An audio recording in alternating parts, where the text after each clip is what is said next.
Hello దోస్తులు, ఇవాళ ముచ్చట ఏంటంటే అవసరమా నాకు ఇవన్నీ? అవసరమా చెప్పండి. ఏహే సోజ్ చెప్పక ముందు ముచ్చటేందో చెప్పు అనే కదా మీరు అనుకునేది. అసలు ముచ్చట ఏంటంటే, నిన్ననైతే చికెన్ తీసుకొచ్చిండు మా బావ. నాకు వచ్చిన దాంట్లో ఏదో 4 రకాలలో ఒక రకం వండి పెట్టేదానికి నేను ఏదో కొత్త ట్రై చేద్దామని చెప్పి నా యూట్యూబ్లో 4 వీడియోలు చూసి గ్రీన్ చికెన్ అయితే వేద్దామని ఇక స్టార్ట్ చేసిన వాళ్ళ. ఆ గ్రీన్ చికెన్ గ్రీన్ కలర్లో తప్ప మిగతా అన్ని కలర్లు ఉంది.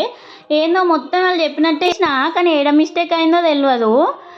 నాకు వండరాలేదా మరి అది అట్నే ఉంటుందా టేస్ట్ నాకు అర్థం కాలే. కానీ ఎంత దరిద్రంగా ఉందంటే అసలు మహా చెండాలం. అసలు ఇంకా దాని టేస్ట్ అయితే వర్ణనాతీతం. అసలు మాట్లాడుకోవడం కూడా దండగా, అస్సలు నచ్చలే నాకైతే. ఆ కూర తిని మా బావ, నీకు దండమే తల్లి, నీకు వచ్చిన 4 తిప్పి తిప్పి అయ్యే వండు, కానీ కొత్తగా అయితే ట్రై చేయకు, నన్ను అయితే చంపకు అని అన్నాడు. నిజంగా అసలు దారుణంగా ఉంది టేస్ట్. ఇప్పుడు వాయిస్ ఓవర్ ఇస్తా అంటే కూడా నాకు అదే గుర్తొస్తుంది అసలు. సరే, మీరైతే వీడియోకి ఒక లైక్ వేసుకోండి, అలాగే ఛానల్ని తప్పకుండా సబ్స్క్రైబ్ చేసుకోండి. ఉంటాం, మళ్ళీ బాయ్, ఇంకో వీడియోలో కలుద్దాం.